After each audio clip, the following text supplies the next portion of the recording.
ನಮಸ್ಕಾರ. ಹರೇ ಶ್ರೀನಿವಾಸ.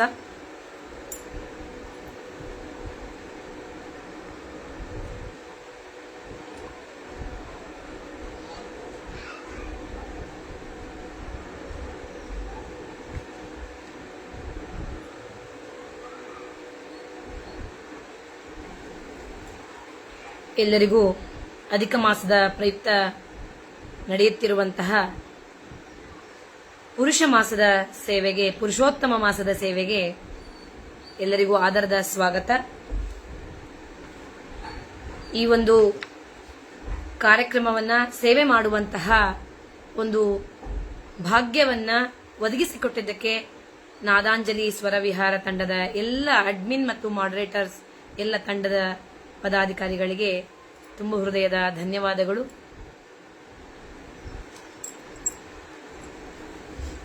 ನನ್ನ ವಾಯ್ಸ್ ಕೇಳಿಸ್ತಾ ಇದೆಯಾ?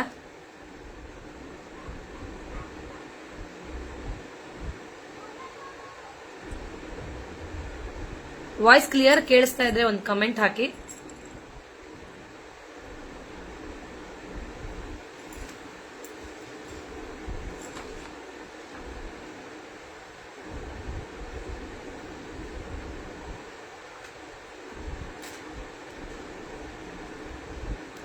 ನನ್ನ ವಾಯ್ಸ್ ಎಲ್ಲರಿಗೂ ಕೇಳಿಸ್ತಾ ಇದೆ ಅಂತ ಭಾವಿಸುತ್ತಾ ಈ ಒಂದು ಕಾರ್ಯಕ್ರಮವನ್ನ ಪ್ರಾರಂಭ ಮಾಡೋಣ. ನಾವು ವಿಶೇಷವಾಗಿ ಈ ಅಧಿಕ ಮಾಸದಲ್ಲಿ ಯಾಕೆ ನಾವು ಭಗವಂತನ ಸೇವೆಯನ್ನ ವಿಶೇಷವಾಗಿ ಮಾಡ್ತೇವೆ ಅನ್ನುವುದನ್ನ ನಾವು ತಿಳಿದುಕೊಳ್ಬೇಕಂತೆ. ಯಾಕೆ ಅಂತಂದ್ರೆ ಎಲ್ಲ ಮಾಸಗಳಲ್ಲೂ ಕೂಡ ನಾವು ಭಗವಂತನ ಸೇವೆಯನ್ನ ಮಾಡ್ತಾನೆ ಇರ್ತೇವೆ. ಪ್ರತಿಯೊಂದು ಮಾಸಗಳಿಗೂ ಕೂಡ ಒಬ್ಬೊಬ್ಬ ಪರಮಾತ್ಮನು ದೇವತೆ, ಅಧಿದೇವತೆಯಾಗಿ ನಮ್ಮೆಲ್ಲರನ್ನ ಅನುಗ್ರಹಿಸ್ತಾ ಇರ್ತಾನೆ. ಆದರೆ ಈ ಒಂದು ಅಧಿಕ ಮಾಸ, ಅಧಿಕ ಅಂತಂದ್ರೆ ಹೆಚ್ಚು, ಈ ಒಂದು ಅಧಿಕ ಮಾಸದಲ್ಲಿ ಯಾಕೆ ನಾವು ದೇವರ ಸೇವೆಯನ್ನ, ಹರಿಯ ಸೇವೆಯನ್ನ ಸದಾ ಮಾಡ್ತಾ ಇರಬೇಕು ಅಂತ ಹೇಳಿದ್ದಾರೆ ಅಂತಂದ್ರೆ, ಈ ಒಂದು ಅಧಿಕ ಮಾಸದಲ್ಲಿ ನಾವು ಯಾವುದೇ ಒಂದು ಕಾರ್ಯಗಳನ್ನ, ಅಂದ್ರೆ ವಿವಾಹಗಳನ್ನಾಗಿರ್ಬಹುದು, ಮುಂಜಿ ಮದುವೆ ಕಾರ್ಯಗಳನ್ನಾಗಿರ್ಬಹುದು, ಯಾವುದೇ ಕಾರ್ಯಕ್ರಮಗಳನ್ನ ಈ ಒಂದು ಮಾಸದಲ್ಲಿ ನಾವು ಮಾಡೋದಿಲ್ಲ. ವಿಶೇಷವಾಗಿ ಈ ಒಂದು ಮಾಸದಲ್ಲಿ ಕೇವಲ ಹರಿಯ ಒಂದು ಸ್ಮರಣೆಯನ್ನ ಮಾಡ್ತಾ ಆ ಭಗವಂತನನ್ನ ಒಲಿಸ್ಕೊಳ್ಳಿಕ್ಕೆ, ಮುಕ್ತಿಯ ಮಾರ್ಗವನ್ನ ನಾವು ಪಡ್ಕೊಳ್ಳಿಕ್ಕೆ ಈ ಒಂದು ಅಧಿಕ ಮಾಸದಲ್ಲಿ ವಿಶೇಷವಾಗಿ ನಾವು ಭಗವಂತನ ಸೇವೆಯನ್ನ ಮಾಡ್ತೇವೆ. ಈ ಒಂದು ಅಧಿಕ ಮಾಸಕ್ಕೆ ಅನುಗುಣವಾಗಿ ದೃಢಧನ್ಮ ಅನ್ನುವಂತಹ ಒಂದು ಕಥೆಯನ್ನ ಹೆಣೆದಿದ್ದಾರೆ. ಅವನು ಎಂಥವನಿದ್ದ ಅಂತಂದ್ರೆ, ಒಳ್ಳೆಯ ಮಗನಾಗಿದ್ದ. ಅವನ ತಂದೆಗೆ ಎಲ್ಲವನ್ನ ಪರಿಪಾಲನೆ ಮಾಡ್ತಾ ಇದ್ದ. ತಂದೆ ಹೇಳಿದ್ದನ್ನ, ಅವರ ವಿಶೇಷವಾಗಿ ಯಾವ ಗುಣ ಅಂತಂದ್ರೆ, ನುಡಿಯಲ್ಲಿ ಸುಳ್ಳು ಇರಲಿಲ್ಲ, ನಡತೆಯಲ್ಲಿ ಅಧರ್ಮ ಇರಲಿಲ್ಲ. ಈಗಿನ ಕಾಲದಲ್ಲಿ ಅದೇ ವಿಶೇಷವಾಗಿ ಎದ್ದು ಕಾಣುತ್ತಿರುವಂತಹ ಒಂದು ಸಂದರ್ಭದಲ್ಲಿ ಅವನಿಗೆ ಅವೆರಡೂ ಕೂಡ ಇರಲಿಲ್ಲ ಅಂತ ಹೇಳ್ತಾರೆ. ಅಂದ್ರೆ ಅವನು ಯಾವಾಗಲೂ ಸತ್ಯವನ್ನೇ ನುಡಿತಾ ಇದ್ದ, ಮತ್ತೆ ಧರ್ಮವನ್ನೇ ಪಾಲನೆ ಮಾಡ್ತಾ ಇದ್ದ.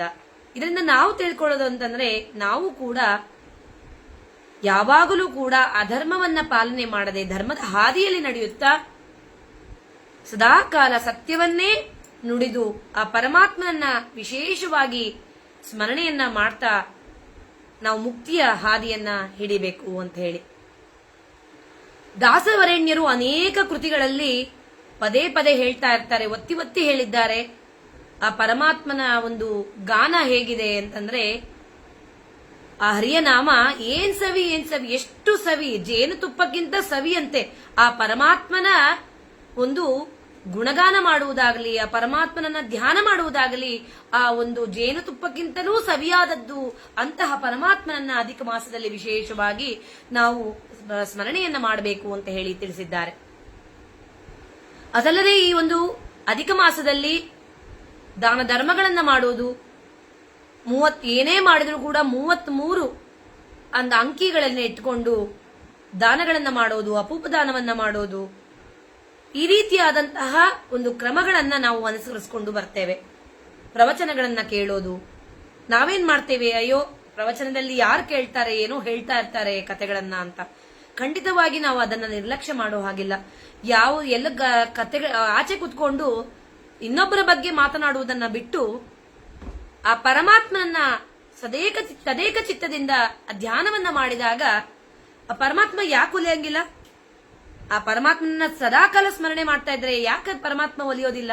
ಖಂಡಿತವಾಗಿ ಬರ್ತಾನೆ, ಖಂಡಿತವಾಗೂ ನಮ್ಮನ್ನ ಎಲ್ಲರನ್ನೂ ಗಮನಿಸ್ತಾನೆ, ಎಲ್ಲರನ್ನೂ ಅನುಗ್ರಹಿಸ್ತಾನೆ. ಅದರಲ್ಲಿ ಬೇರೆ ಮಾತೇ ಇಲ್ಲ. ಇನ್ನೊಬ್ಬರ ಬಗ್ಗೆ ಚಿಂತನೆಯನ್ನ ಮಾಡೋದನ್ನ ಬಿಟ್ಟು ಆ ಪರಮಾತ್ಮನ ಬಗ್ಗೆ ಸದಾಕಾಲ ಚಿಂತನೆಯನ್ನ ಮಾಡಿದರೆ ಆ ಪರಮಾತ್ಮ ಒಲಿಯುವುದರಲ್ಲಿ ಸಂದೇಹವಿಲ್ಲ ಅನ್ನುವುದನ್ನ ತಿಳಿಸಿಕೊಟ್ಟಿದ್ದಾರೆ ದಾಸವರೇಣ್ಯರು. ಭಾಗವತದ ತೃತೀಯ ಸ್ಕಂದದಲ್ಲಿ ಒಂದು ಬರುತ್ತೆ, ನಾವೆಲ್ಲರೂ ಕೇಳಿದ್ದೇವೆ ಈ ಒಂದು ಕಥೆಯನ್ನ. ಜಯ ವಿಜಯರು ಯಾವಾಗಲೂ ಕೂಡ ಆ ಪರಮಾತ್ಮನ ಒಂದು ವೈಕುಂಠ ದ್ವಾರದ ಬಳಿ ದ್ವಾರಪಾಲಕರಾಗಿ ಸದಾಕಾಲ ಕಾಯ್ತಾ ಇರ್ತಾರೆ. ಆ ಪರಮಾತ್ಮನ ಅತ್ಯಂತ ಪರಮ ಭಕ್ತರು ಜಯ ವಿಜಯರು. ಅವರು ಯಾವಾಗ್ಲೂ ಕಾಯ್ತಾ ಇರ್ತಾರೆ. ಆ ಒಂದು ಸಂದರ್ಭದಲ್ಲಿ ಸನಕ ಸನಂದಾದಿಗಳು ಬರ್ತಾರೆ. ಆ ಸನಕ ಸನಂದಾದಿಗಳು ಬಂದಾಗ ಅವರು ಕೂಡ ಪರಮಾತ್ಮನ ತದಮ್ಯ ಭಕ್ತರು. ಅವರು ಬಂದಂತಹ ಸಂದರ್ಭದಲ್ಲಿ ಜಯ ವಿಜಯರು ಒಳಗಡೆ ಬಿಡೋದಿಲ್ಲ. ಆ ಪರಮಾತ್ಮನನ್ನು ನೋಡಲಿಕ್ಕೆ ಬಂದಂತಹ ಸನಕ ಸನಂದಾದಿಗಳನ್ನ ಒಳಗೆ ಬಿಡೋದಿಲ್ಲ. ಅವರಿಗೆ ಕೋಪ ಬರುತ್ತೆ. ನಾವೆಂಥವರು ಅಂತ ಅಷ್ಟು ಅವರಿಗೆ ವರ್ಣನೆಯನ್ನ ಮಾಡಿದರೂ ಕೂಡ ಜಯ ವಿಜಯರು ಬಿಡೋದಿಲ್ಲ. ನಮಗೆ ಹೇಳಿದ್ದಾರೆ, ಆಜ್ಞೆಯನ್ನ ಕೊಟ್ಟಿದ್ದಾರೆ, ಪರಮಾತ್ಮ ಲಕ್ಷ್ಮೀದೇವಿಯರ ಸಹಿತವಾಗಿ ಒಳಗಡೆ ವಿಶ್ರಾಂತಿಯನ್ನ ತೆಗೆದುಕೊಳ್ತಾ ಇದ್ದಾರೆ, ನಾವು ಒಳಗಡೆ ಬಿಡೋದಿಲ್ಲ ಅಂತ ಹೇಳಿ. ಎಷ್ಟು ಹೇಳಿದ್ರೂ ಕೇಳೋದಿಲ್ಲ, ಜಯ ವಿಜಯರು ಬಿಡೋದೇ ಇಲ್ಲ. ಆಗ ಅವರಿಗೆ ಕೋಪ ಬಂದು ಅವರೇನ್ ಮಾಡ್ತಾರೆ, ಶಾಪವನ್ನ ಕೊಡ್ತಾರೆ. ಶಾಪವನ್ನ ಕೊಟ್ಬಿಟ್ಟು ಜಯ ವಿಜಯರಿಗೆ, ನೀವು ಪರಮಾತ್ಮನನ್ನ ಅಷ್ಟು ನಮ್ಮನ್ನ ನೋಡಲಿಕ್ಕೆ ಬಿಡ್ತಾ ಇಲ್ಲ, ನೀವು 100 ಯುಗಗಳ ಕಾಲ ನೀವು ನೋಡದೇ ಇರೋ ತರ ಆಗಲಿ ಅಂತ ಹೇಳಿ ಅವರಿಗೆ ಶಾಪವನ್ನ ಕೊಡ್ತಾರೆ. ಅವರಿಗೆ ಚಿಂತನೆ ಆಗ್ಬಿಡುತ್ತೆ, ಪರಮಾತ್ಮನನ್ನ ಒಂದು ಗಳಿಗೆಯೂ ಕೂಡ ನೋಡದೇ ಇರುವಂತಹ, ಅವನನ್ನ ಕಣ್ಣು ಮುಂದೆ ಯಾವಾಗಲೂ ಸ್ಮರಣೆ ಮಾಡುವಂತಹ ಅದಮ್ಯ ಭಕ್ತರಾಗಿರುವಂತಹ ಜಯ ವಿಜಯರಿಗೆ ಚಿಂತೆಯಾಗುತ್ತೆ. ದೇವರ ಹತ್ರ ಓಡಿ ಹೋಗ್ತಾರೆ, ಕ್ಷಮೆಯನ್ನ ಕೇಳ್ತಾರೆ. ತಪ್ಪಾಯ್ತು, ನಮ್ಮನ್ನ ಕ್ಷಮೆ ಮಾಡಿ, ನಮ್ಮನ್ನ ಈ ರೀತಿಯಾಗಿ ಶಾಪವನ್ನ ಕೊಡಬೇಡಿ, ನಾವು ಪರಮಾತ್ಮನನ್ನು ನೋಡದೆ ಅರೆಗಳಿಗೆಯೂ ಕೂಡ ನಾವು ಇರೋದಿಲ್ಲ ಅಂತ ಹೇಳಿ ಅದಕ್ಕೆ ವಿರುಗಣೆ ಕೊಡ್ತಾರೆ. 3 ಯುಗಗಳ ಕಾಲ ಪರಮಾತ್ಮನ ವಿರೋಧವಾಗಿ ಅಂದ್ರೆ ರಾಕ್ಷಸ ಸ್ವರೂಪದಲ್ಲಿ ಇದ್ದು ಪರಮಾತ್ಮನಿಂದ ನೀವು ಹತ್ಯೆಗೊಳಗಾಗ್ತೀರಾ, ಆ ಒಂದು ಶಾಪ ಬೇಕಾ? ಅಥವಾ 100 ಯುಗಗಳ ಕಾಲ ನೋಡದೇ ಇರುವಂತಹದ್ದು ಬೇಕಾ? ಇಲ್ಲ, ಬೇಡ, ನೋಡದೇ ಇರುವಂತಹದ್ದು ಬೇಡ. ಪರಮಾತ್ಮನಿಂದಲೇ ನಮ್ಮ ಸಂಹಾರ ಆಗಲಿ, ಅವನ ಕೈಯಿಂದಲೇ ನಮಗೆ ಮೋಕ್ಷ ಆಗಲಿ, ಆ 3 ಯುಗಗಳ ಕಾಲ ನಾವು ಅದೇ ರೀತಿಯಾಗಿ ಇರ್ತೀವಿ ಅಂತ ಹೇಳಿ. ಅದೇ ರೀತಿಯಾಗಿ ರಾವಣ, ಕುಂಭಕರ್ಣ, ದುರ್ಯೋಧನ, ದುಶ್ಯಾಸನ ಮತ್ತೆ ಹಿರಣ್ಯಕಶಿಪು, ಹಿರಣ್ಯಾಕ್ಷ, ಈ 3 ಯುಗಗಳಲ್ಲಿ ಕೂಡ ಪರಮಾತ್ಮನಿಂದಲೇ ಅವರಿಗೆ ಸಂಹಾರವಾಗಿ ಅವರಿಗೆ ಮೋಕ್ಷ ಪ್ರಾಪ್ತಿಯಾಗತ್ತೆ ಅಂತ ಹೇಳಿ ನಾವೆಲ್ಲ ಕಥೆಯನ್ನ ಕೇಳಿದ್ದೇವೆ ಅಲ್ವಾ. ಅದೇ ರೀತಿಯಾಗಿ ಯಾಕೆ ಹೇಳ್ತಾ ಇದ್ದಾರೆ ಅಂತಂದ್ರೆ, ಇವೆಲ್ಲ ಆದ್ಮೇಲೆ ತದನಂತರದಲ್ಲಿ ಸನಕ ಸನಂದಾದಿಗಳು ಹೇಳ್ತಾರೆ, ನಾವು ಎಂತ ತಪ್ಪನ್ನ ಮಾಡಿಬಿಟ್ವಿ, ಎಂತ ಒಂದು ಪರಮ ಭಕ್ತರಿಗೆ ನಾವು ಶಾಪವನ್ನ ಕೊಟ್ಬಿಟ್ವಲ್ಲ ಅಂತ ಪಶ್ಚಾತ್ತಾಪ ಆಗುತ್ತೆ ಆ ಸನಕ ಸನಂದಾದಿಗಳಿಗೆ. ಅದಕ್ಕೆ ಪರಮಾತ್ಮನಿಗೆ ಹೇಳ್ತಾರೆ, ಈ ಒಂದು ಮಾಡಿದ ತಪ್ಪಿಗೆ ನಮಗೂ ಕೂಡ ಶಿಕ್ಷೆ ಆಗಲಿ, ನಮಗೆ ನರಕ ಪ್ರಾಪ್ತಿಯಾದ್ರೂ ಕೂಡ ಪರವಾಗಿಲ್ಲ, ನಮಗೆ ನೀವು ಶಿಕ್ಷೆ ಕೊಡ್ರಿ ಅಂತ ಹೇಳಿ ಪರಮಾತ್ಮನನ್ನ ಬೇಡ್ಕೋತಾರೆ. ಅದು ಎಂತಹ ಶಿಕ್ಷೆ? ನರಕ ಅಂತ ಕೇಳ್ತಾ ಇದ್ದಾರೆ ಸನಕ ಸನಂದಾದಿಗಳು. ಅದರಲ್ಲೂ ಕೂಡ ಏನ್ ಹೇಳ್ತಾರೆ, ನರಕ ಪ್ರಾಪ್ತಿ ಮಾಡಿದ್ರೂ ಕೂಡ ಆ ನರಕದಲ್ಲಿ ಪರಮಾತ್ಮನ ಸ್ಮರಣೆ ಏನಿದೆಯಲ್ಲ ಸದಾಕಾಲ ನಮ್ಮ ಕಿವಿಗೆ ಬೀಳ್ತಾ ಇರಬೇಕು. ಅಂತಹ ಒಂದು ಶಾಪವನ್ನ ಕೊಡಿ, ಶಿಕ್ಷೆಯನ್ನ ಕೊಡಿ ಅಂತ ಹೇಳಿ. ಈ ನರಕ ಹೆಂಗಾಗುತ್ತೆ? ಪರಮಾತ್ಮನನ್ನ ಕಿವಿಗೆ ಕೇಳಿಸ್ತಾ ಇರಬೇಕು ಅಂತಂದಾಗ ಅದು ಸ್ವರ್ಗನೇ ಆಗುತ್ತೆ. ಎಂತ ಕಷ್ಟ ಕಾಲದಲ್ಲೂ ಕೂಡ ಪರಮಾತ್ಮನನ್ನ ಒಂದು ಸ್ಮರಣೆ ಕೇಳ್ತಾ ಇದ್ರೆ ಅದು ನರಕ ಹೆಂಗಾಗುತ್ತೆ, ಕಷ್ಟ ಹೆಂಗಾಗುತ್ತೆ? ಅದು ಸ್ವರ್ಗನೇ, ಅದು ಸ್ವರ್ಗನೇ, ನರಕ ಆಗೋದಿಲ್ಲ ಅಂತ ಹೇಳಿ ಹೇಳ್ತಾರೆ. ಎಂತಹ ಒಂದು ಭಕ್ತಾದಿಗಳು ಅಂತಂದ್ರೆ ಪರಮಾತ್ಮನನ್ನ ಅದಮ್ಯ ಯಾವಾಗ್ಲೂ ಚಿಂತನೆಯನ್ನ ಮಾಡುವಂತಹ ರಮ್ಯ ಭಕ್ತರು ಸನಕ ಸನಂದಾದಿಗಳು ಮತ್ತು ಜಯ ವಿಜಯರು. ಅಂತಹ ಧ್ಯಾನವನ್ನ ನಾವು ಮಾಡಿದಾಗ ನಮಗೆ ಕಿಂಚಿತ್ತಾದ್ರೂ ಫಲ ಬರುತ್ತೆ ಅಂತ ಹೇಳ್ತಾ ಇದ್ದಾರೆ. ತದನಂತರದಲ್ಲಿ ನಮ್ಗೆ ಎಂತಹ ಲಕ್ಸುರಿ ಲೈಫ್ ಇರಬಹುದು, ಎಂತಹ ಶ್ರೀಮಂತಿಕೆ ಇರಬಹುದು, ಬ್ಯಾಂಕ್ ಅಕೌಂಟ್ ಅಲ್ಲಿ ತುಂಬಾ ಹಣ ಕೊಳಿತಾ ಬಿದ್ದಿರಬಹುದು. ಅಯ್ಯೋ ಹೆಂಗ್ ಖರ್ಚು ಮಾಡ್ಲಿ, ನಮ್ಮ ತಾತ ಮುಂದಿನ ಪೀಳಿಗೆಗಳಿಗೆ ಅಯ್ಯೋ ಅವರಿಗೆಲ್ಲ ಸಂಪಾದನೆ ಮಾಡಿಡಬೇಕು ಅಂತ ಹೇಳಿ ಸದಾಕಾಲ ಬರೀ ಹಣವನ್ನ ಸಂಪಾದನೆ ಮಾಡುವುದರಲ್ಲೇ ನಾವು ಜೀವನವನ್ನ ಕಳೆದು ಬಿಟ್ರೆ ಪರಮಾತ್ಮನನ್ನ ಧ್ಯಾನ ಮಾಡಿ ನಮ್ಮ ಮೋಕ್ಷ ಸಂಪಾದನೆ ಮಾಡಿಕೊಳ್ಳುವುದು ಯಾವಾಗ?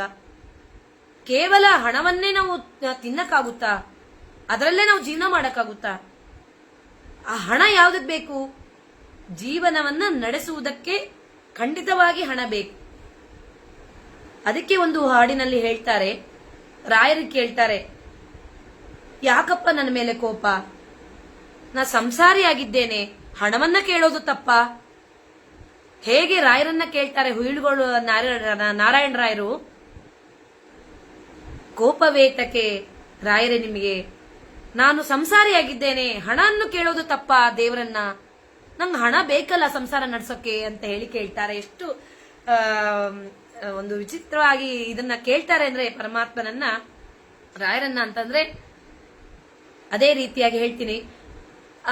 ಆ ಒಂದು ಸಂಸಾರವನ್ನು ನಡೆಸಲಿಕ್ಕೆ ಹಣ ಬೇಕು, ಅದೇ ನಮ್ಮ ಮೇನ್ ಉದ್ಯೋಗ ಆಗಿರಬಾರದು. ಹಣವನ್ನು ಸಂಪಾದನೆ ಮಾಡೋದೇ ನಮ್ಮ ಆದ್ಯ ಕರ್ತವ್ಯ ಆಗಿರಬಾರದು. ಅದು ನಮ್ಮ ಸಂಸಾರವನ್ನ ನಡೆಸಲಿಕ್ಕೆ, ತೂಗಿಸ್ಕೊಂಡು ಹೋಗ್ಲಿಕ್ಕೆ ಮಾಡಬೇಕೇ ಹೊರತು ಆ ಒಂದು ಲಕ್ಸುರಿ ಲೈಫ್ ನಲ್ಲಿ ಪರಮಾತ್ಮನ ಧ್ಯಾನವೇ ಇಲ್ಲದೆ ಇದ್ದ ಮೇಲೆ ಅಷ್ಟು ಹಣ ಸಂಪಾದನೆ ಮಾಡಿ ಏನು ಪ್ರಯೋಜನ? ಏನೂ ಇಲ್ಲ. ಬಡವರೇ ಎಷ್ಟೋ ಒಂದು ಚಲೋ ಅಲ್ವಾ? ಇಷ್ಟು ಅನ್ನ ಇದ್ರೂ ಕೂಡ ಎಲ್ಲರೂ ಹಂಚಿಕೊಂಡು ತಿನ್ನುತ್ತಾ, ಹಾಸಿಗೆ ಇದ್ದಷ್ಟು ಕಾಲು ಚಾಚುತ್ತಾ ಎಷ್ಟೋ ಸುಖವನ್ನ ಕಾಣ್ತಾರೆ, ಖುಷಿಯನ್ನ ಕಾಣ್ತಾರೆ, ತೃಪ್ತಿಯನ್ನ ಕಾಣ್ತಾರೆ. ಆದ್ರೆ ಅದನ್ನ ನಾವು ಗಮನಿಸಬಹುದು. ತುಂಬಾ ಲಕ್ಸುರಿ ಲೈಫ್ ಲೀಡ್ ಮಾಡುವಂತಹವರಿಗೆ ನೆಮ್ಮದಿ ಅನ್ನೋದು ಇರೋದಿಲ್ಲ. ಅಯ್ಯೋ ಇದನ್ನ ಯಾರನ್ನ ಬಂದು ಹೊತ್ಕೊಂಡು ಹೋಗ್ಬಿಟ್ರೆ ಹೇಗೆ, ಅದೇ ರೀತಿಯಾಗಿ ಚಿಂತನೆ ಮಾಡ್ತಾ ಇರ್ತಾರೆ. ಇದರಿಂದ ಏನೂ ಪ್ರಯೋಜನ ಆಗೋದಿಲ್ಲ ಅಂತ ಹೇಳಿ ಈ ಒಂದು ಅಧಿಕ ಮಾಸವನ್ನ ಮಲಮಾಸ ಅಂತ ಹೇಳಿ ಕರೀತಾರೆ. ಮಲ ಅಂತಂದ್ರೆ ಕೊಳಕು ಅಂತ ಹೇಳಿ. ಯಾಕೆ ಈ ರೀತಿಯಾಗಿ ಅಂದ್ರೆ ಈ ಒಂದು ಮಾಸದಲ್ಲಿ ಯಾವ ಒಂದು ಅಧಿದೇವತೆಗಳು ಬರೋದಿಲ್ಲ ಅಂತ ಹೇಳ್ತಾರಂತೆ. ಅದಕ್ಕೆ ಕೊನೆಯದಾಗಿ ಪುರುಷೋತ್ತಮ ರೂಪಿಯಾದ ಪರಮಾತ್ಮನು ಈ ಒಂದು ಅಧಿದೇವತೆಯಾಗಿ, ಈ ಒಂದು ಮಾಸದ ಒಂದು ಅಧಿದೇವತೆಯಾಗಿದ್ದಾರೆ ಅಂತ ಹೇಳ್ತಾರೆ. ಈ ಪುರುಷೋತ್ತಮ ಮಾಸದಲ್ಲಿ ಸದಾಕಾಲ ಪರಮಾತ್ಮನ ಚಿಂತನೆ ಮಾಡ್ತಾ ಮಾಡ್ತಾ ಅಧಿಕವಾಗಿ ಒಂದು ಪುಣ್ಯ ಸಂಪಾದನೆ ಮಾಡುತ್ತಾ ನಾವು ಒಂದು ಪುಣ್ಯದ ರಾಶಿಯನ್ನ ಬೊಗಸೆಯಲ್ಲಿ ಒಂದು ಇಟ್ಕೊಳ್ಬೇಕು ಅಂತ ಹೇಳಲಾಗತ್ತೆ. ಅದೇ ರೀತಿಯಾಗಿ ನಾವೆಲ್ಲರೂ ಕೂಡ ಈ ಒಂದು ತಂಡ, ನಾದಾಂಜಲಿ ಸ್ವರವಿಹಾರ ತಂಡದಲ್ಲಿ ವಿಶೇಷವಾಗಿ ಅಧಿಕ ಮಾಸದಲ್ಲಿ ಈ ಒಂದು ವಿಶೇಷ ಕಾರ್ಯಕ್ರಮಗಳನ್ನು ಏರ್ಪಡಿಸಿ ಅವರಿಗೆ ಪುಣ್ಯ ಕಟ್ಕೊಳ್ಳೋದಷ್ಟೇ ಅಲ್ಲ, ನಮಗೂ ಕೂಡ ಪುಣ್ಯವನ್ನ ಕಟ್ಟಿಸ್ತಾ ಇದ್ದಾರೆ. ಇವೆಲ್ಲರೂ ಕೂಡಿ ಮಾಡೋದ್ರಿಂದ ಒಂದು ಪುಣ್ಯ ಸಂಪಾದನೆ ಎಲ್ಲರಿಗೂ ಸಿಕ್ಕು, ಎಲ್ಲರೂ ಸುಖವಾಗಿ ಬಾಳುವಂತಾಗಲಿ, ಮೋಕ್ಷ ಸಂಪಾದನೆ ಮಾಡಿಕೊಳ್ಳುವಂತಾಗಲಿ ಅಂತ ಹಾರೈಸ್ತಾ, ನಂತರದಲ್ಲಿ ಇನ್ನೊಂದು ವಿಚಾರ, ಈ ಒಂದು ಅಧಿಕ ಮಾಸದಲ್ಲಿ ತೀರ್ಥಯಾತ್ರೆಗಳನ್ನ ಮಾಡೋ ಹಾಗಿಲ್ಲ ಅಂತ ಹೇಳ್ತಾರೆ. ಯಾಕಂದ್ರೆ ತೀರ್ಥಯಾತ್ರೆಯಲ್ಲಿ ಹೋದ್ರೆ ಅಲ್ಲಿ ತಿಥಿ ಮುಂತಾದ ಒಂದು ಕಾರ್ಯಕ್ರಮಗಳನ್ನ ಮಾಡಬೇಕಾಗುತ್ತೆ. ಆದ್ರೆ ಅಧಿಕ ಮಾಸದಲ್ಲಿ ಅವೆಲ್ಲವೂ ಕೂಡ ನಿಷಿದ್ಧ ಮಾಡಿರೋದ್ರಿಂದ ತೀರ್ಥಯಾತ್ರೆಯನ್ನ ಮಾಡಲಿಕ್ಕಿಲ್ಲ. ನಾವು ಇದ್ದಲ್ಲೇನೆ ಪರಮಾತ್ಮನನ್ನ ಭಜನೆ ಮಾಡಿ ಆ ಪರಮಾತ್ಮನ ಸೇವೆಯನ್ನ ಮಾಡಬೇಕು ಅಂತ ಹೇಳ್ತಾರೆ. ಇದೆಲ್ಲವೂ ಕೂಡ ಕೆಲವೊಂದು ವಿಚಾರಗಳು ಈ ಒಂದು ಅಧಿಕ ಮಾಸದ ಒಂದು ಪ್ರಯುಕ್ತ. ಕೆಲವೊಂದು ಪರಮಾತ್ಮನ ನುಡಿಗಳನ್ನ, ದಾಸರ ಒಂದು ಕೃತಿಗಳನ್ನ ಹಾಡ್ತಾ, ಇವತ್ತು ಶುಕ್ರವಾರ ಆಗಿರೋದ್ರಿಂದ ಲಕ್ಷ್ಮೀದೇವಿಯ ಮೂಲಕ ಪ್ರಾರಂಭ ಮಾಡಿ ನಾನು ಇದಕ್ಕೆ ಹೋಗ್ತೇನೆ.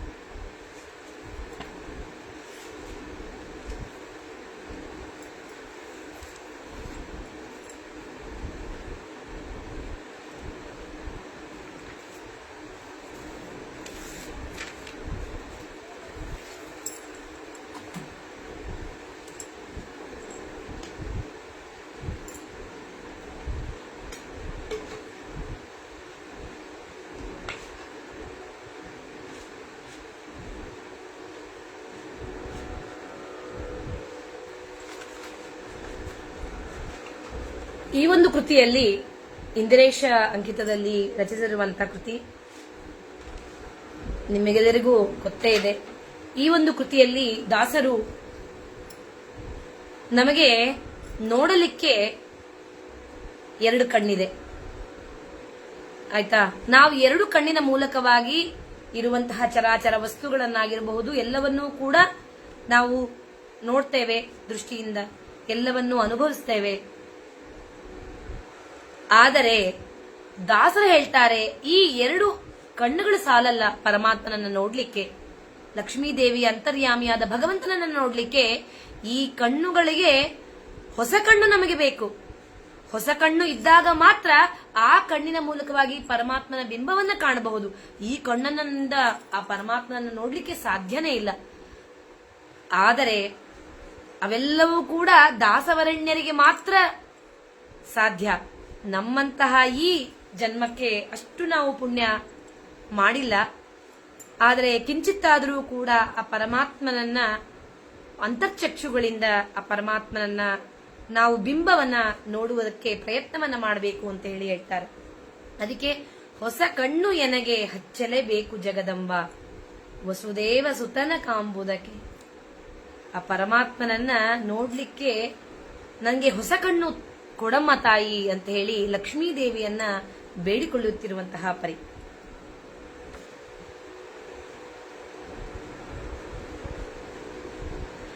ಹೊಸ ಕಣ್ಣು ಎನಗೆ ಹಚ್ಚಲೇಬೇಕು ಜಗದಂಬ ವಸುದೇವ ಸುತನ ಕಾಂಬುದಕ್ಕೆ.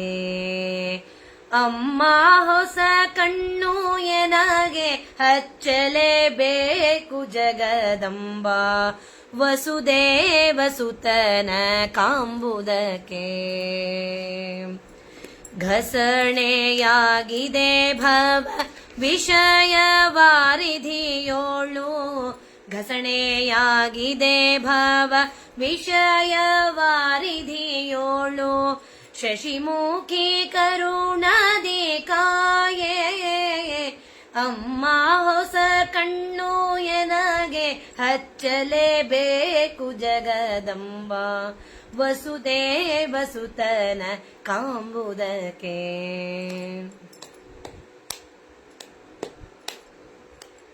ಮಂದಹಾಸಿನಿ ಭವ ಸಿಂಧುವಿನೊಳಗಿಟ್ಟು, ಮಂದಹಾಸಿನಿ ಭವ ಸಿಂಧುವಿನೊಳಗಿಟ್ಟು, ಚಂದವೇ ಅಮ್ಮ ನೋಡುವುದು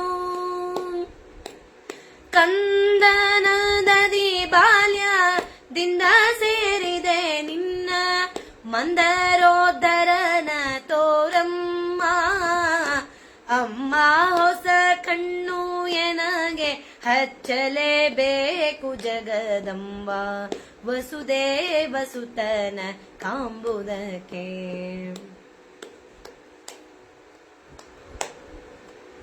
ಪರರ ಅನ್ನವನುಂಡು ಪರರ ಧನವ ಕೊಂಡು, ಪರರ ಅನ್ನವನುಂಡು ಪರರ ಧನವ ಕೊಂಡು, ಪರಿಪರಿ ಕ್ಲೇಶಗಳುಂಡೆ.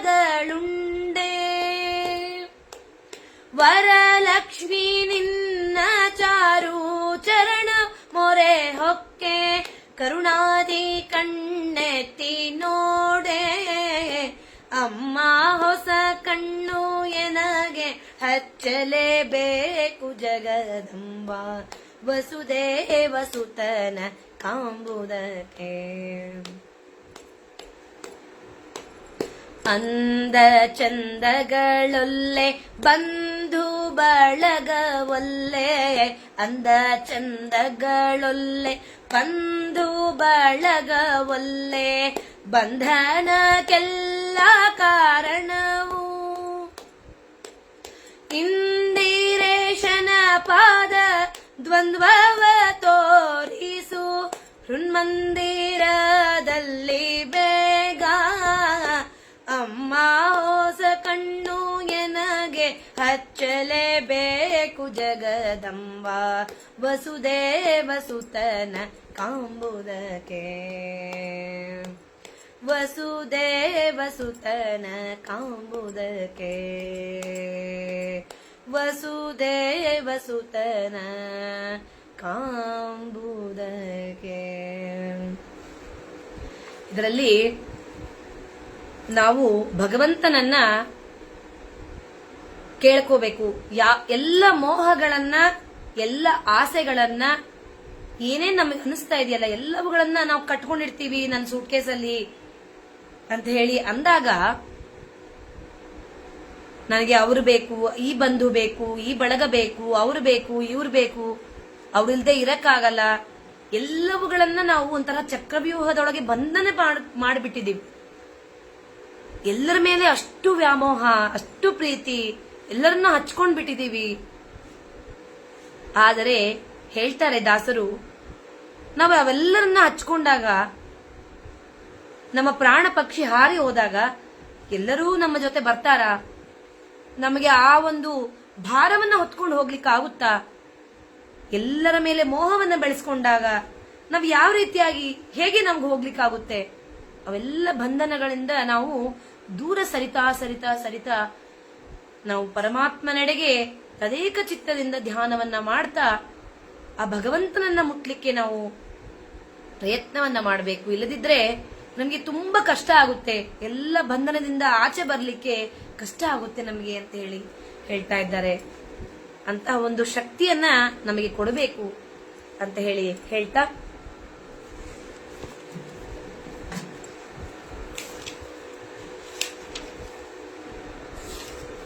ಇನ್ನೊಂದು ಒಂದು ಸ್ತುತಿ.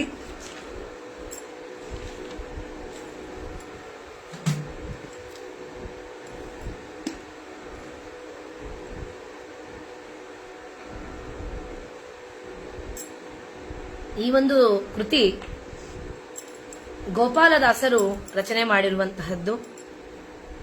ಅವರು ಹೇಳ್ತಾರೆ, ಕೃಷ್ಣ, ನಾನು ಹೇಗಪ್ಪ, ಏನ್ ಮಾಡ್ಲಪ್ಪ, ನನ್ನ ಆಯುಷ್ಯ ಒಂದು ದಿನ ಆದಂಗೆ ಎಲ್ಲ ನನ್ನ ಆಯುಷ್ಯ ಎಲ್ಲ ಕಮ್ಮಿ ಆಗ್ತಾ ಬರ್ತಾ ಇದೆಯಲ್ಲ, ನಾನು ಏನ್ ಮಾಡ್ಲಿ? ಭವಬಂಧನದಿಂದ ಹೇಗೆ ನಾನು ದೂರ ಸರಿಲಿ? ಈ ಒಂದು ಎಷ್ಟು ಜನ್ಮದ ಸುಕೃತದ ಫಲದಿಂದ ನಾನು ಈ ಒಂದು ಜನ್ಮದಲ್ಲಿ ಜನಿಸಿದ್ದೇನೆ. ಈ ಎಲ್ಲ ಬಂಧನದಿಂದ ವಿಮುಕ್ತಿಯನ್ನ ಕೊಟ್ಟು ಮೋಕ್ಷದ ಕಡೆಗೆ ಹಾದಿಯನ್ನ ಮಾಡಿಕೊಡು ಅಂತ ಹೇಳಿ ಎಷ್ಟು ಸೊಗಸಾಗಿ ಒಂದು ಗೋಪಾಲದಾಸರು ಇದರಲ್ಲಿ ಬರೆದಿದ್ದಾರೆ.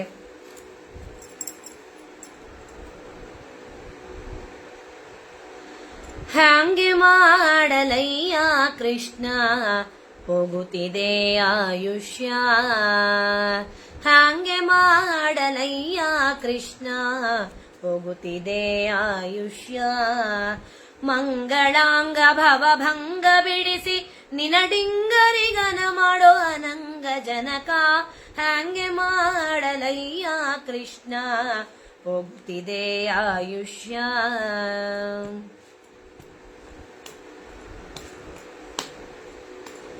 ಏಸು ಜನುಮದ ಸುಕೃತದ ಫಲವೋ ತಾನು ಜನಿಸಲಾಗಿ, ಭೂಸುರ ದೇಹದ ಜನುಮವು ಎನಗೆ ಸಂಭವಿಸಿದೆಯಾಗಿ, ಮೋದ ತೀರ್ಥ ಮದ ಚಿಹ್ನಿತನಾಗದೆ ದೋಷಕ್ಕೆ ಒಳಗಾಗಿ, ಲೇಷ ಸಾಧನವ ಕಾಣದೆ ದುಸ್ಸಹವಾಸದಿಂದಲೇ ದಿನ ದಿನ ಕಳೆದೆ, ಹ್ಯಾಂಗೆ ಮಾಡಲಯ್ಯ ಕೃಷ್ಣ ಹೋಗುತ್ತಿದೆ ಆಯುಷ್ಯ.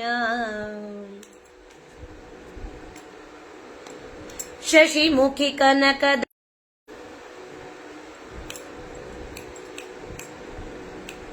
ಶಶಿಮುಖಿ ಕನಕದ ಆಸೆಯು ಎನಗೆ ಪಶುಪತಿ ನಿನ್ನಡಿಯ ಹಸನಾಗಿ ನಿನ್ನ ನೆನೆಯದೆ ಕೃಪೆಯ ಗಳಿಸದೆ ಕೆಟ್ಟೇನಯ್ಯ ನಿಶಿಹಗಲು ಸ್ಥಿರವೆಂದು ತನುವನು ಪೋಷಿಸಲಾಶಿಸಿ ಜೀಯ ನಿಶಿಹಗಲು ಸ್ಥಿರವೆಂದು ತನುವನು ಪೋಷಿಸಲಾಶಿಸಿ ಜೀಯ ಉಸುರಿದ ನೆಲವೋ ಸರ್ವಕಾಲ ನಿನ್ನೊಡೆತನ ಎಂಬುವ ಬಗೆಯನು ಅರಿಯದೆ ಹಂಗೆ ಮಾಡಲಯ್ಯ ಕೃಷ್ಣ ಹೋಗುತ್ತಿದೆ ಆಯುಷ್ಯ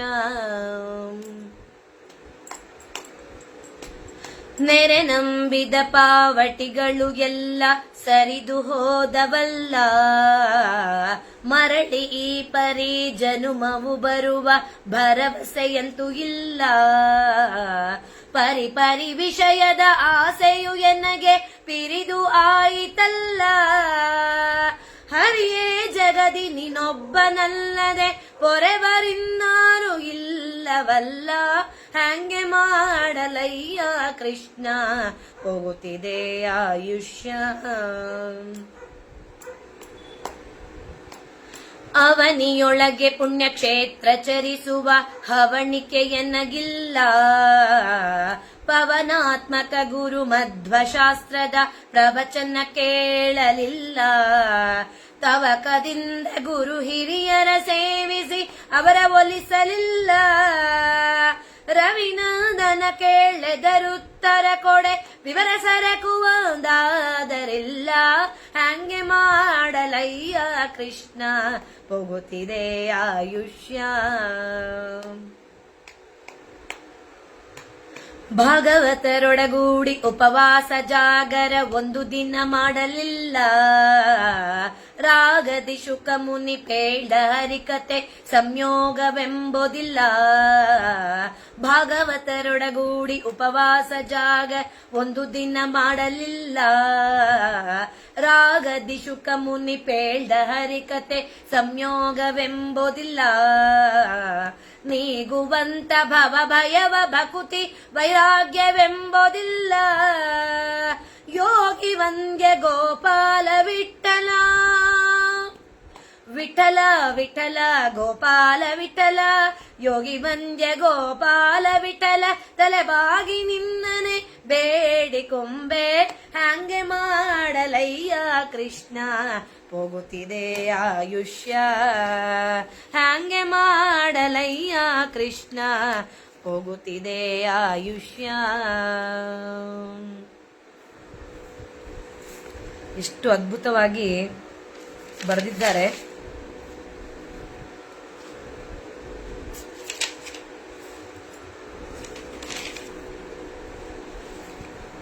ಮತ್ತೊಂದು ಕೃತಿ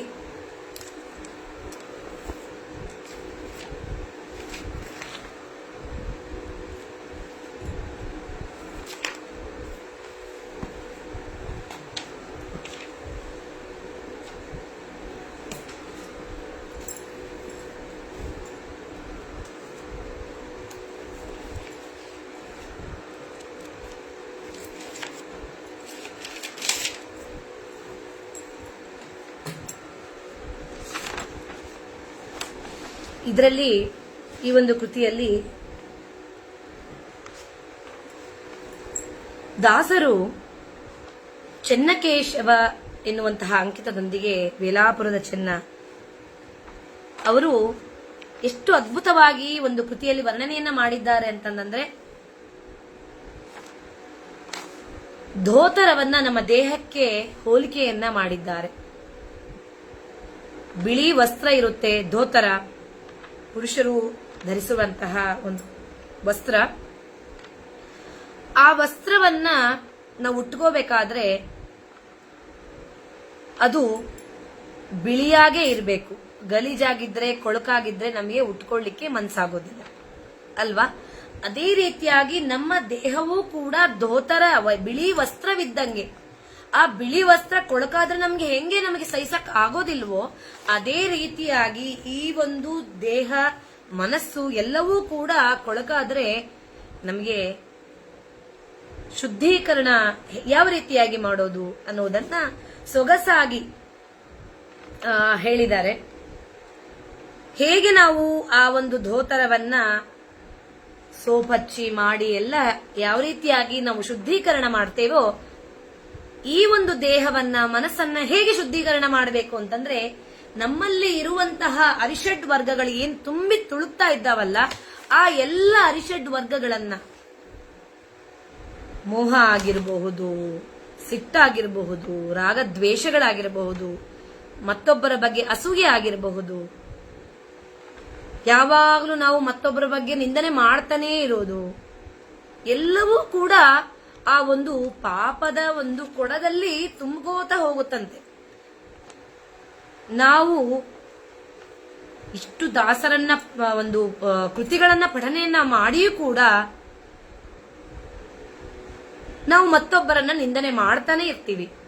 ನಮಗೆ ವಿಷಯ ಬೇಕು ಅಷ್ಟೇನೆ, ನಾವು ಮಾತಾಡ್ಲಿಕ್ಕೆ ಇನ್ನೊಬ್ಬರೊಂದಿಗೆ ಕಟ್ಟೆಯಲ್ಲಿ ಕೂತ್ಕೊಂಡು ಅಥವಾ ಫೋನಲ್ಲಿ ವಿಷಯ ಬೇಕು ನಮಗೆ ಅಷ್ಟೇ. ಅದೇ ರೀತಿಯಾಗಿ ಪರಮಾತ್ಮನ ಬಗ್ಗೆ ಯಾಕೆ ನಾವು ವಿಚಾರಣೆಯನ್ನ ಮಾಡಲ್ಲ? ಯಾಕೆ ನಾವು ಅದನ್ನ ಕೊನೆಯದಾಗಿ ಕಷ್ಟ ಬಂದಾಗ ಮಾತ್ರ ಪರಮಾತ್ಮನನ್ನ ಚಿಂತನೆ ಮಾಡಿದಾಗ ಪರಮಾತ್ಮ ಹೆಂಗೆ ಬಂದು ಕಾಪಾಡ್ತಾನೆ? ನಾವು ಯೋಚನೆ ಮಾಡ್ಬೇಕಲ್ಲ. ನಮ್ಮ ಒಂದು ಬೊಕ್ಕಸದಲ್ಲಿ ಪುಣ್ಯ ಒಂದು ಗಳಿಕೆ ಇದ್ದಾಗ ಪರಮಾತ್ಮ ಬಂದು ಕಷ್ಟದಲ್ಲೂ ಕೂಡ ಕಿಂಚಿತ್ತಾದ್ರೂ ಕೂಡ ಅದರಿಂದ ಆಚೆ ಬರ್ಲಿಕ್ಕೆ ನಮಗೆ ಧೈರ್ಯದ ಮೂಲಕವಾಗಿ ನಮ್ಮ ಪರಮಾತ್ಮ ಬೆನ್ನಿಂದ ನಿಂತು ನಮಗೆ ನಿಂತಿರ್ತಾನೆ. ಆದ್ರೆ ನಾವು ಚಿಂತನೆ ಮಾಡೋಲ್ಲ ಪರಮಾತ್ಮನನ್ನ ಅಂತಂದಾಗ, ಪರಮಾತ್ಮನ ಬಗ್ಗೆ ಚಿಂತನೆ ಮಾಡಲ್ಲ ಅಂತಂದಾಗ ಅವನು ಹೇಗೆ ಬಂದು ನಮ್ಮನ್ನ ಕಾಪಾಡ್ತಾನೆ ಅಲ್ವ? ನಾವು ಅದರ ಬಗ್ಗೆ ನಾವು ಚಿಂತನೆಯನ್ನ ಮಾಡಬೇಕು. ಕೇವಲ ನಾವು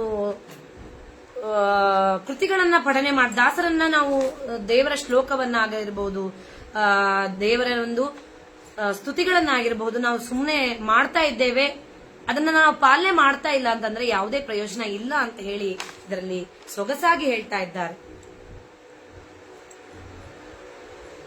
ನನ್ನವ್ವ ಕಲ್ಲ ಬಿಡೆ ಈ ಧೋತರ ಚೆನ್ನಾಗಿ ಒಗೆಯಬೇಕು, ನನ್ನವ್ವ ಕಲ್ಲ ಬಿಡೆ ಈ ಧೋತರ ಚೆನ್ನಾಗಿ ಒಗೆಯಬೇಕು, ಮುನ್ನ ಮಾಡಿದ ಪಾಪ ಕರ್ಮ ಹೋಗುವ ಹಾಗೆ ಚೆನ್ನ ಕೇಶವನ ಪ್ರಸಾದ ಕೊದಗಬೇಕು, ನನ್ನವ್ವ ಕಲ್ಲ ಬಿಡೆ ಈ ಧೋತರ ಚೆನ್ನಾಗಿ ಒಗೆಯಬೇಕು.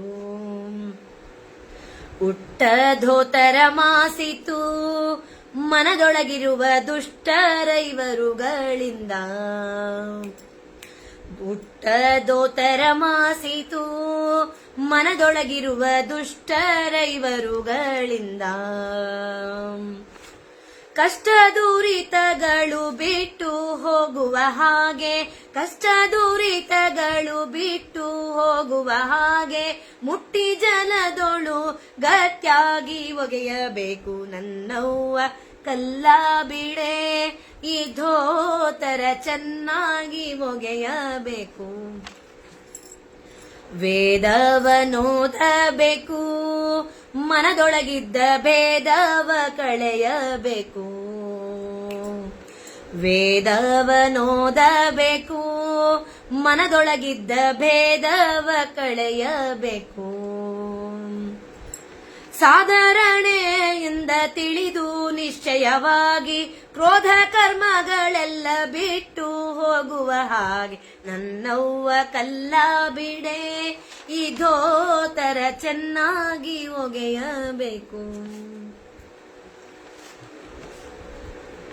ವೇಲಾಪುರದ ಚೆನ್ನ ಕೇಶವನ ಸೇವೆಗೆ ಆಲಸ್ಯವನು ಮಾಡದೆ, ವೇಲಾಪುರದ ಚೆನ್ನ ಕೇಶವನ ಸೇವೆಗೆ ಆಲಸ್ಯವನು ಮಾಡದೆ, ಕೋಲ ಹಿಡಿದು ದ್ವಾರ ಪಾಲಕನಾಗುವೆ, ನೀಲ ಕುಂತಳೆ ಕಲ್ಲು ಬಿಟ್ಟು ಆ ಕಡೆ ಸಾರೆ, ನನ್ನವ್ವ ಕಲ್ಲ ಬಿಡೆ ಈ ಧೋತರ ಚೆನ್ನಾಗಿ ಒಗೆಯಬೇಕು, ನೋವ ಕಲ್ಲ ಬಿಡೆ ಈ ಧೋತರ ಚೆನ್ನಾಗಿ ಒಗೆಯಬೇಕು. ದಾಸರು ಹೇಗೆ ಹೇಳಿದ್ದಾರೋ ಅದೇ ರೀತಿಯಾಗಿ ಕಾಮ ಕ್ರೋಧಾದಿಗಳನ್ನೆಲ್ಲ ಬಿಟ್ಟು ಆ ಪರಮಾತ್ಮನನ್ನ ತದೇಕ ಚಿತ್ತದಿಂದ ಧ್ಯಾನವನ್ನ ಮಾಡುವಂತಹ ಮನಸ್ಸನ್ನ ಆ ಒಂದು ಪರಮಾತ್ಮ ನಮಗೆ ಒದಗಿಸಿ ಪುಣ್ಯದ ಫಲ ಜಾಸ್ತಿ ಆಗೋ ತರ ಮಾಡ್ಲಿ ಅಂತ ಹೇಳಿ ಬೇಳ್ಕೊಳ್ತಾ ನಂತರದಲ್ಲಿ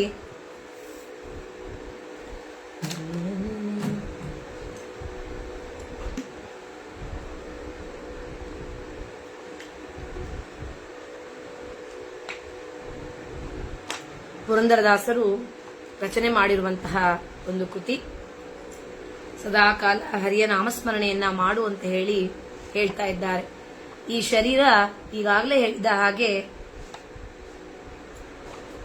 ಸದಾಕಾಲ ಹೀಗೇ ಇರ್ತೀವಿ ಅಂತ ಹೇಳಿ ಹೇಳಕ್ಕಾಗೋದಿಲ್ಲ. ಅದಕ್ಕೆ ಇರಷ್ಟು ದಿನ ನಾವು ಈ ಶರೀರವನ್ನ ಅತ್ಯಂತ ಸದ್ವಿನಿಯೋಗವನ್ನ ಮಾಡಿಕೊಂಡು ಸತ್ಯದ ಧರ್ಮದ ಒಂದು ಹಾದಿಯಲ್ಲಿ ನಡೀತಾ ಈ ಒಂದು ಸಂಸಾರದಲ್ಲಿ ಏನು ಎಷ್ಟೋ ಜನ್ಮಗಳ ಪುಣ್ಯದ ಫಲದಿಂದ ಈ ಒಂದು ಜನ್ಮದಲ್ಲಿ ಜನಿಸಿದ್ದೇವೆ, ಈ ಜನ್ಮವನ್ನ ಸಾರ್ಥಕತೆಯನ್ನ ಮಾಡಿಕೊಳ್ಬೇಕು ಅಂತ ಹೇಳಿ ಪುರಂದರದಾಸರು ಹೇಳ್ತಾ ಇದ್ದಾರೆ.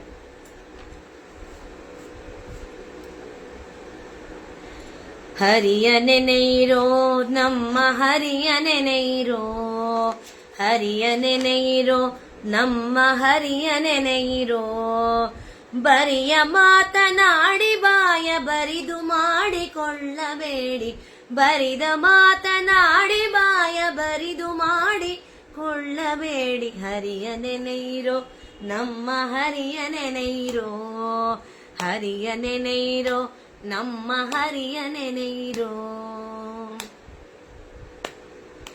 ನಿತ್ಯವಲ್ಲವೀ ಶರೀರ ನಿತ್ಯವೆಂದು ನೋಡಿರೈ, ನಿತ್ಯವಲ್ಲವೀ ಶರೀರ ನಿತ್ಯವೆಂದು ನೋಡಿರೈ, ಹೊತ್ತು ಕಳೆಯಬೇಡಿ ಕಾಲ ಮೃತ್ಯು ಬಾಹುದೀಗಲೇ, ಹೊತ್ತು ಕಳೆಯಬೇಡಿ ಕಾಲ ಮೃತ್ಯು ಬಾಹುದೀಗಲೇ, ಹರಿಯ ನೆನೆಯಿರೋ ನಮ್ಮ ಹರಿಯ ನೆನೆಯಿರೋ, ಹರಿಯ ನೆನೆಯಿರೋ ನಮ್ಮ ಹರಿಯ ನೆನೆಯಿರೋ.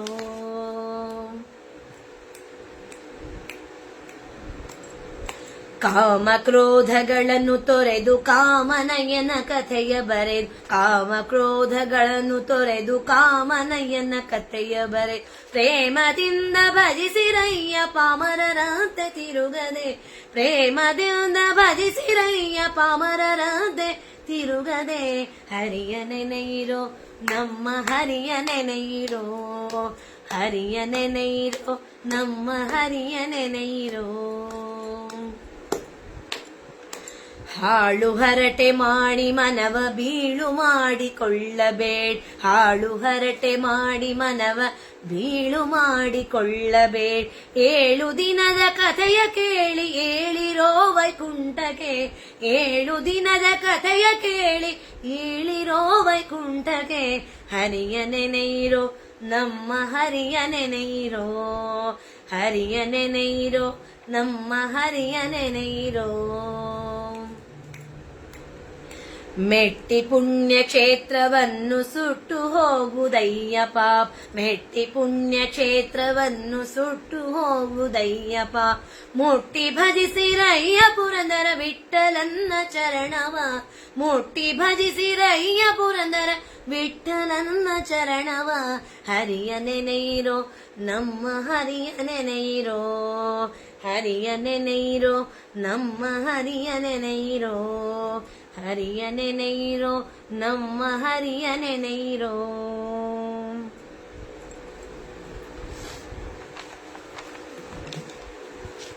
ದಾಸವರೆಣ್ಯರು ಎಲ್ಲ ಹಾದಿಗಳನ್ನ ಹಾಕೊಟ್ಟಿದ್ದಾರಷ್ಟೇ, ನಾವು ಅದನ್ನ ಪಾಲನೆ ಮಾಡ್ಬೇಕಷ್ಟೇ. ಈಸಿ. ಹುಟ್ಟತಾನೆ ಬಂಗಾರದ ಸ್ಪೂನ್ ಹಿಡ್ಕೊಂಡು ಹುಟ್ಟಿದ ಮಗು ಅಂತ ಹೇಳಿ ಹೇಳ್ತೇವೆ, ಆತರ ಸ್ಪೂನ್ ಫೀಡಿಂಗ್ ಅಂತ. ದಾಸರು ಎಲ್ಲವನ್ನ ಹಾಕೊಟ್ಟಿದ್ದಾರೆ. ನಾವೇನದನ್ನ ಚರ್ಚೆ ಮಾಡಿ ನಾವೇನು ಹುಡುಕಿ ತೆಗೆಯೋಷ್ಟಿಲ್ಲ. ದಾಸವರೆಣ್ಯರೆಲ್ಲರೂ ಕೂಡ ನಮ್ಗೆ ಈಸಿ ಮಾಡ್ಬಿಟ್ಟಿದ್ದಾರೆ. ಅದನ್ನ ಅರ್ಥ ಮಾಡಿಕೊಂಡು ನಾವು ಪಾಲನೆ ಮಾಡ್ಬೇಕಷ್ಟೇನೆ.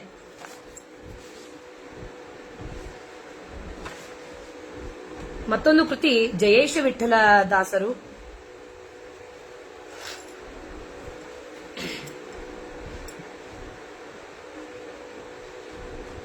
ಕುಡಿಸೆನಗೆ ಹರಿ ನಿನ್ನ ನಾಮರಸವ, ಕುಡಿಸೆನಗೆ ಹರಿ ನಿನ್ನ ನಾಮರಸವ, ಕೊಡಬೇಡ ಅನ್ಯರಸ ಹಸಿದಿದ್ದರೂ ಇರುವೆ, ಕುಡಿಸೆನಗೆ ಹರಿ ನಿನ್ನ ನಾಮರಸವ.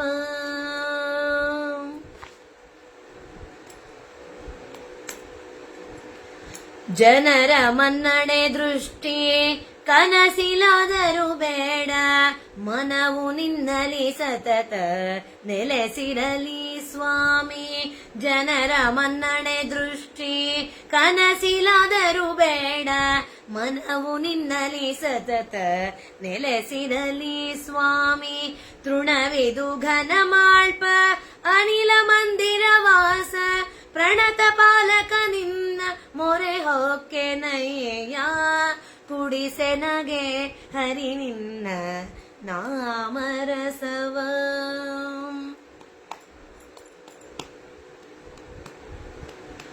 ನಿಜ ಭಕ್ತ ಪರವೀಯೋ ರುಜುವರ್ಗ ಸಂಪೂಜ್ಯ, ಅಜ ಜನಕ ಗಜವರದ ಗೋಪಾಲ ಬಾಲ. ನಿಜ ಭಕ್ತ ಪದವಿಯೋ ರುಜುವರ್ಗ ಸಂಪೂಜ್ಯ, ಅಜ ಜನಕ ಜಗದೀಶ ಗೋಪಾಲ ಬಾಲ. ವೃಜಿನ ದೂರವ ಮಾಡಿ ಮಾಯ ಸೆರೆಯನು ಬಿಡಿಸಿ, ಕುಜನ ಸಂಗವು ಎನ್ನ ಹತ್ರ ಸುಳಿಯದೆ ಮಾಡೋ, ಕುಡಿಸೆನಗೆ ಹರಿ ನಿನ್ನ ನಾಮ ರಸವ.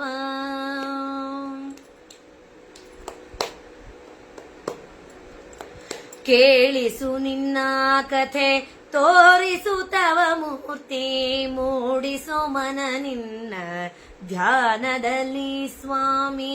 ಕೇಳಿಸು ನಿನ್ನ ಕಥೆ ತೋರಿಸೋ ತವ ಮೂರ್ತಿ, ಮೂಡಿಸೋ ಮನ ನಿನ್ನ ಧ್ಯಾನದಲ್ಲಿ ಸ್ವಾಮಿ.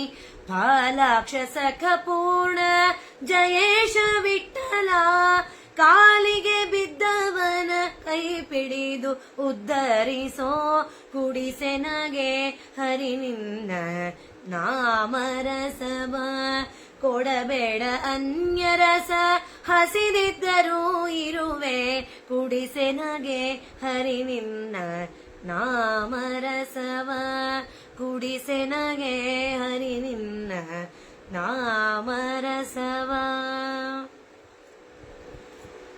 ನನಗೆ ಮತ್ತೊಬ್ಬರ ಜೊತೆ ಮಾತನಾಡಬೇಕು ಅನ್ಸಿದ್ರು ಕೂಡ ಆ ರೀತಿಯಾದಂತಹ ನನಗೇನಾದ್ರೂ ಯೋಚನೆಗಳು ಬಂದಾಗ ಆ ರೀತಿಯಾದ ಯೋಚನೆಯನ್ನ ಬಿಟ್ಟು ಕೇವಲ ಹರಿನಾಮ ಸ್ಮರಣೆಯನ್ನ ಮಾತ್ರ ಮಾಡಿಸುವಂತಹ ರಸವನ್ನ ಕೊಡು, ಆ ರೀತಿಯಾದಂತಹ ಮನಸ್ಸನ್ನ ಕೊಡು ಅಂತ ಹೇಳಿ ಅದನ್ನ ನನಗೆ ಪ್ರತಿಯೊಂದು ಕಣಕಣದಲ್ಲೂ ಕೂಡ ಆ ಪರಮಾತ್ಮನ ಬಗ್ಗೆ ಚಿಂತನೆ ಮಾತ್ರ ಇರಲಿ ಅನ್ನುವಂತಹ ಒಂದು ದಾಸರು ನಮಗೆ ತಿಳಿಸಿಕೊಟ್ಟಿದ್ದಾರೆ. ಕನಸಲ್ಲೂ ಕೂಡ ಅಯ್ಯೋ ನನಗೆ ಜನರ ಮನ್ನಣೆ ಬೇಕು, ಅವರ ದೃಷ್ಟಿ ನಮ್ಮ ಮೇಲೆ ಬೀಳಬೇಕು ಅನ್ನುವಂತಹ ಯೋಚನಾ ಲಹರಿಗಳನ್ನ ಪಕ್ಕಕ್ಕೆ ಸರಿಸಿ ಕೇವಲ ನಮ್ಮ ಒಂದು ಸಾಧನೆಯನ್ನ ಮಾತ್ರ ನಾವು ಚಿಂತನೆಯನ್ನ ಮಾಡ್ತಾ ಆ ಪರಮಾತ್ಮನನ್ನ ಧ್ಯಾನವನ್ನ ಮಾಡಲಿಕ್ಕೆ ನಾವು ಕೇವಲ ಸಮಯವನ್ನ ಮೀಸಲಿಡಬೇಕು ಅನ್ನುವಂತಹದ್ದು ಕಲ್ಪನೆ ಚಿಂತನೆಯನ್ನ ನಾವು ಮಾಡಬೇಕು. ಮತ್ತೆ ಅನುಸಂಧಾನ ಪೂರ್ವಕವಾಗಿ ನಾವು ಯಾವ ರೀತಿಯಾಗಿ ಪರಮಾತ್ಮನನ್ನ ಧ್ಯಾನವನ್ನ ಮಾಡ್ತೇವೋ ಅದು ಅಷ್ಟು ಶ್ರೇಷ್ಠ ಅಂತ ಹೇಳ್ತಾರೆ. ಯಾಕೆ ಅಂದ್ರೆ ತೋರ್ಗಾಣಿಕೆಗೋಸ್ಕರ ನಾವು ದಾನ ಧರ್ಮಗಳನ್ನ ಮಾಡೋದು, ಚಿಂತನೆ ಮಾಡೋ ತರ ನಾಟಕವನ್ನ ಮಾಡೋದು, ಅಂದ್ರೆ ದೃಷ್ಟಿ ನಮ್ಮ ಮೇಲೆ ಬೀಳ್ಲಿ, ಇನ್ನೊಬ್ರು ಎಷ್ಟು ಚಿಂತನೆ ಮಾಡ್ತಾರಲ್ಲಪ್ಪ, ಎಷ್ಟು ದಾನವನ್ನ ಮಾಡ್ತಾರಲ್ಲಪ್ಪ ಅನ್ನುವಂತಹ ದೃಷ್ಟಿ ನಮ್ಮ ಮೇಲೆ ಬೀಳ್ಲಿ ಅನ್ನುವಂತಹ ಪ್ರಜ್ಞೆ ಆಗಲಿ ಚಿಂತನೆ ಆಗಲಿ ನಮ್ಮಲ್ಲಿ ಇರಬಾರದದು. ಕೇವಲ ಸೇವೆಯ ರೂಪದಲ್ಲಿ ಮಾಡುವಂತಹ ಒಂದು ಆ ಒಂದು ನಿಷ್ಕಲ್ಮಶವಾದಂತಹ ಒಂದು ಸೇವಾ ಮನೋಭಾವ ನಮ್ಮಲ್ಲಿ ಬರಬೇಕು ಅನ್ನುವಂಥದ್ದು ಇದರಲ್ಲಿ ತಿಳಿಸಿಕೊಟ್ಟಿದ್ದಾರೆ.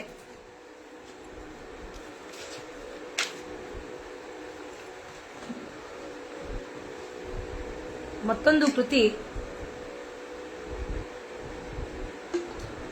ಶ್ರೀಪಾದರಾಜರು ಕೃಷ್ಣನ ಲೀಲೆಗಳನ್ನ ಸೊಗಸಾಗಿ ರಚನೆ ಮಾಡಿರುವಂತಹ ಕೃತಿ.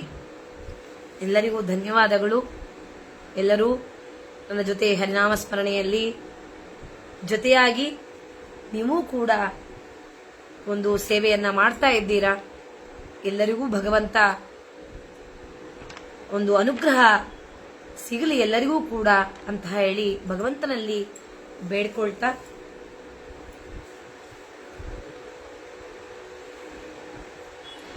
ಗೊಲ್ಲತಿಯರೆಲ್ಲ ಕೂಡಿ ಎನ್ನ ಮೇಲೆ ಇಲ್ಲದ ಸುದ್ದಿ ಪೋಟಿಸಿ ಕಳ್ಳನೆಂದು ದೂರುತ್ತಾರೆ ಗೋಪಿಯನ್ನ ಕೊಲ್ಲಬೇಕೆಂಬ ಬಗೆಯೇ.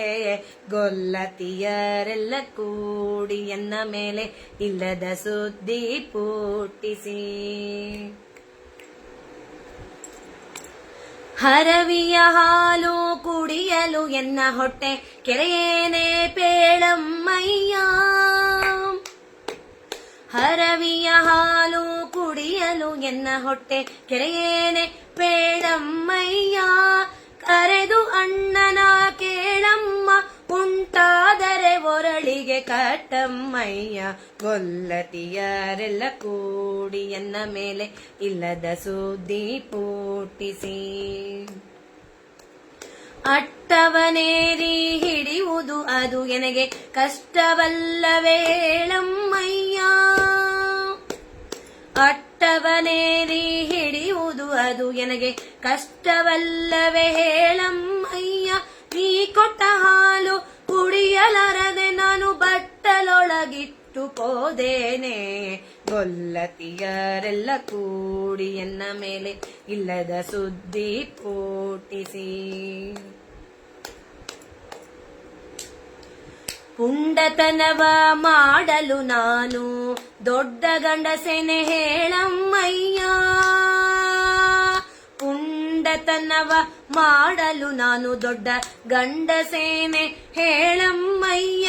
ಎನ್ನ ಕಂಡವರು ದೂರುತ್ತಾರೆ ಗೋಪೆಮ್ಮ ನಾನಿನ್ನ ಕಂದನಲ್ಲವೇ. ಎನ್ನ ಕಂಡವರು ದೂರುತ್ತಾರೆ ಗೋಪೆಮ್ಮ ನಾನಿನ್ನ ಕಂದನಲ್ಲವೇ ಅಮ್ಮಯ್ಯ. ಗೊಲ್ಲತಿಯರೆಲ್ಲ ಕೂಡಿ ಎನ್ನ ಮೇಲೆ ಇಲ್ಲದ ಸುದ್ದಿ ಪೋಟಿಸಿ ಉಂಗುರದ ಕರದಿಂದ ಗೋಪೆಮ್ಮ ತನ್ನ ಶೃಂಗಾರದ ಮಗನೆಟ್ಟಿ. ಉಂಗುರದ ಕರದಿಂದ ಗೋಪೆಮ್ಮ ತನ್ನ ಶೃಂಗಾರದ ಮಗನೆಟ್ಟಿ ರಂಗವಿಠಲನ ಪಾಡಿ ಉಡುಪಿನ ಉತ್ತುಂಗ ಕೃಷ್ಣನ ತೂಗಿದಳು. ರಂಗವಿಠಲನ ಪಾಡಿ ಉಡುಪಿನ ಉತ್ತುಂಗ ಕೃಷ್ಣನ ತೂಗಿದಳು. ಗೊಲ್ಲತಿಯರೆಲ್ಲ ಕೂಡಿ ಎನ್ನ ಮೇಲೆ ಇಲ್ಲದ ಸುದ್ದಿ ಪೋಟಿಸಿ ಗೊಲ್ಲತಿಯರೆಲ್ಲ ಕೂಡಿ ಎನ್ನ ಮೇಲೆ ಇಲ್ಲದ ಸುದ್ದಿ ಪೋಟಿಸಿ.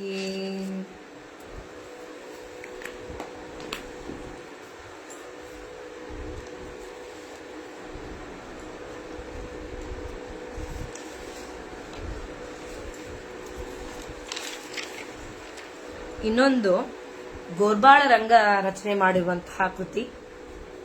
ಇದು ಹತ್ತಾವತಾರದ ಮತ್ಸ್ಯ ಕೂರ್ಮ ವರಾಹ ನಾರಸಿಂಹ ವಾಮನ ಭಾರ್ಗವ ರಾಘವ ಕೃಷ್ಣ ಬುದ್ಧ ಕಲ್ಕಿ ಈ ಒಂದು 10 ಅವತಾರಗಳನ್ನ ವರ್ಣನೆ ಮಾಡಿರುವಂತಹ ಒಂದು ಕೃತಿ ಇದಾಗಿದೆ. ಅತ್ಯಂತ ಸೊಗಸಾಗಿದೆ.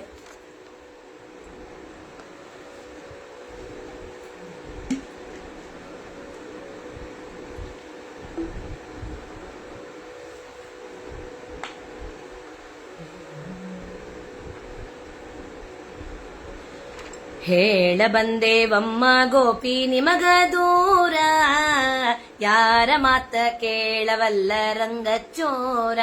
ಅಮ್ಮ ಯಾರ ಮಾತ ಕೇಳವಲ್ಲ ರಂಗಚ್ಚೋರ. ಹೇಳ ಬಂದೇವಮ್ಮ ಗೋಪಿ ನಿಮಗ ದೂರ, ಯಾರ ಮಾತ ಕೇಳವಲ್ಲ ರಂಗಚೋರ. ಅಮ್ಮ ಯಾರ ಮಾತ ಕೇಳವಲ್ಲ ರಂಗಚೋರ. ತಕ್ಕಡದಿಮ್ಮ ಕೂಣಿಸುವ ಬ್ರಹ್ಮಾಂಡ ನೂರ, ತಕ್ಕಡದಿಮ್ಮ ಕೂಣಿಸುವ ಬ್ರಹ್ಮಾಂಡ ನೂರ. ಅಕ್ಕಡ ಮಹಿಮಾ ತಿಳಿಯದಮ್ಮ ಮಾಯಗಾರ, ಅಕ್ಕಡ ಮಹಿಮಾ ತಿಳಿಯದಮ್ಮ ಮಾಯಗಾರ. ಹೇಳ ಬಂದೇವಮ್ಮ ಗೋಪಿ ನಿಮಗ ದೂರ, ಯಾರ ಮಾತ ಕೇಳವಲ್ಲ ರಂಗಚೋರ. ಅಮ್ಮ ಯಾರ ಮಾತ ಕೇಳವಲ್ಲ ರಂಗಚೋರ.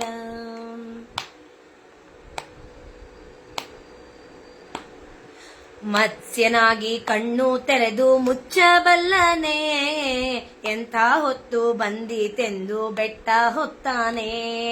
ಮತ್ಸ್ಯನಾಗಿ ಕಣ್ಣು ತೆರೆದು ಮುಚ್ಚಬಲ್ಲನೆ, ಎಂಥ ಹೊತ್ತು ಬಂದಿತೆಂದು ಬೆಟ್ಟ ಹೊತ್ತಾನೆ. ಕೋರೆ ದಾಡಿಂದ ಸೀಳಿ ದೈತ್ಯರ ಕೊಂದಾನೆ, ಕೋರೆ ದಾಡಿಂದ ಸೀಳಿ ದೈತ್ಯರ ಕೊಂದಾನೆ. ಕಂದಗಾಗಿ ಕಂಬದಿಂದ ಒಡೆದು ಬಂದಾನೆ, ಕಂದಗಾಗಿ ಕಂಬದಿಂದ ಒಡೆದು ಬಂದಾನೆ. ಹೇಳ ಬಂದೇವಮ್ಮ ಗೋಪಿ ನಿಮಗ ದೂರ, ಯಾರ ಮಾತ ಕೇಳವಲ್ಲ ರಂಗಚೋರ. ಅಮ್ಮ ಯಾರ ಮಾತ ಕೇಳವಲ್ಲ ರಂಗಚೋರ. ಧಾರುಣಿ ಅಳೆದು ಮೂರಡಿ ಮಾಡಿದ, ಅಂಬೆಗಾರ ಮಗನಾಗಿ ಎಂತ ಕಾಡಿದ.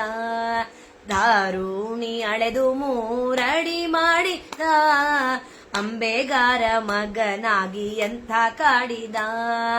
ರಂಭೆಗಾಗಿ ರಾವಣಗೆ ಅಂಬು ಹೂಡಿದ, ರಂಭೆಗಾಗಿ ರಾವಣಗೆ ಅಂಬು ಹೂಡಿದ. ನಂಬಿದ ವಿಭೀಷಣಗೆ ಪಟ್ಟ ಕಟ್ಟಿದ, ನಂಬಿದ ವಿಭೀಷಣಗೆ ಪಟ್ಟ ಕಟ್ಟಿದ. ಹೇಳ ಬಂದೇವಮ್ಮ ಗೋಪಿ ನಿಮಗ ದೂರ, ಯಾರ ಮಾತ ಕೇಳವಲ್ಲ ರಂಗಚೋರ. ಅಮ್ಮ ಯಾರ ಮಾತ ಕೇಳವಲ್ಲ ರಂಗಚೋರ.